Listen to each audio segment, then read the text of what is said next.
I'm Miso from Sesame, and today I'm going to show you how to make 3 delicious sauces to serve with your Japanese tonkatsu pork cutlets. Let's get started. I'm going to start with the most basic one, so grab a bowl and add 2 tablespoons of Worcestershire sauce, 1 tablespoon of soy sauce, 1 tablespoon of ketchup, a generous pinch of light brown sugar, and a tablespoon of sesame seeds. Mix all those together until combined. This is a pretty standard tonkatsu sauce that heavily relies on the flavour of Worcestershire sauce. Next, I'm going to show you how to make a rich miso katsu sauce. This one needs to be cooked down, so grab a small saucepan and add 100 ml of dashi stock, 1.5 tablespoons of mirin, 1 tablespoon of sake, 2 tablespoons of light brown sugar, 1 teaspoon of soy sauce, and finally 2 tablespoons of red hacho miso. This miso is made purely with soybeans and salt.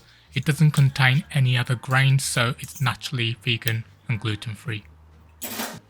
Anyway, bring that to a boil over medium heat and stir it until it becomes smooth. Miso katsu made with this sauce is actually a regional dish from Aichi Prefecture, where I grew up. I might be biased, but it's so good and I seriously recommend giving it a try.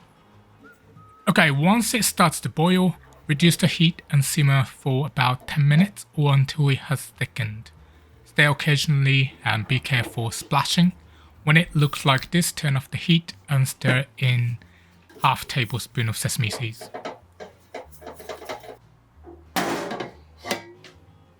Finally, I'm going to make a toasty and nutty sesame sauce. First, we need to toast 2 tablespoons of sesame seeds in a dry pan over medium heat.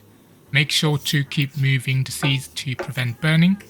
Toasting sesame seeds help bring out their flavour, so this sauce is quite intensely sesame flavoured. When they're nice and golden, transfer them to a mortar and grind them into a powder.